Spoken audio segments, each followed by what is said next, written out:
sebentar. Ya, Pernah dengar tentang HIV/AIDS nggak? pernah. Oke, menurut kakak HIV dan AIDS itu sama nggak sih? Sama. Oke, makasih kak. Ya, sama-sama. Hai kak, boleh minta waktunya sebentar? Oh iya kak, boleh. Kak, tahu nggak sih apa itu HIV? Ya kak, pernah denger sih yang penyakit menular seksual itu bukan? Oke, kakak tahu nggak sih HIV itu menular lewat apa aja? Tahu saya hubungan seksual, darah, penggunaan jarum suntik, berbagi alat makanan, sama mungkin bersentuhan dengan penderita kali ya. Oke kak, terima kasih. Mari kita pahami lebih lanjut mengenai HIV/AIDS. HIV merupakan virus yang menginfeksi sel darah putih yang menyebabkan turunnya kekebalan tubuh manusia. Sedangkan AIDS merupakan sekumpulan gejala yang timbul karena turunnya kekebalan tubuh yang disebabkan oleh infeksi HIV. HIV menginfeksi tubuh melalui beberapa tahapan. Tahap pertama, infeksi akut. 2 hingga 6 minggu setelah terinfeksi, mulai muncul gejala seperti flu.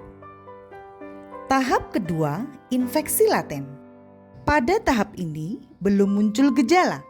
Umumnya berlangsung selama 8 hingga 10 tahun. Tahap ketiga, infeksi kronis. Sistem imun menurun hingga masuk ke stadium AIDS. Pada tahap ini mulai muncul gejala dan infeksi oportunistik.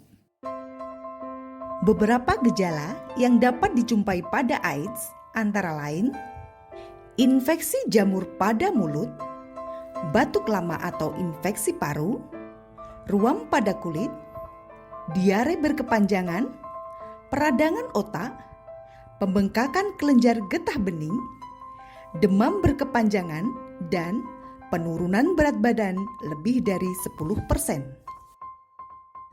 HIV menular melalui hubungan seksual, penggunaan alat medis yang tercemar, transfusi darah atau organ tubuh, dan ibu hamil positif HIV ke bayinya.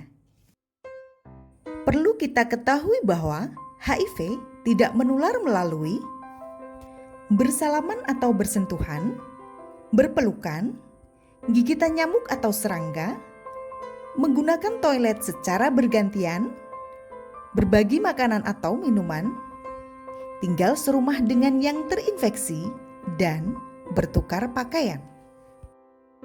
Mari kita bersama-sama cegah HIV dengan cara tidak melakukan hubungan seks beresiko, tidak berbagi jarum suntik atau alat medis yang tercemar, screening darah donor dan organ tubuh, mengikuti program pencegahan penularan HIV dari ibu ke anak, menerapkan kewaspadaan standar bagi tenaga kesehatan.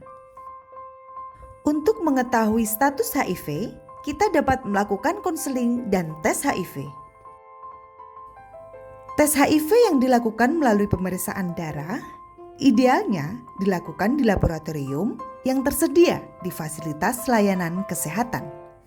Jika Anda merasa pernah melakukan hal beresiko, segera lakukan tes HIV.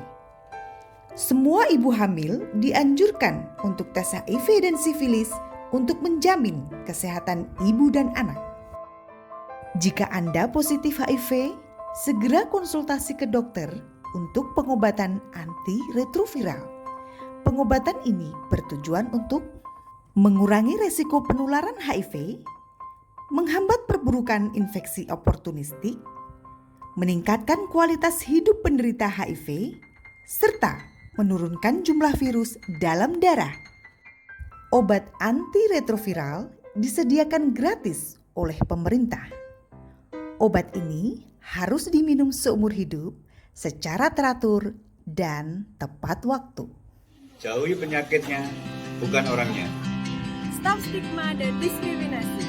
Mari kita sukseskan Indonesia bebas HIV tahun 2030 dengan 3-0. 0 kematian HIV, 0 infeksi baru, 0 stigma pada pasien HIV. Sukses program HIV 2030 Indonesia.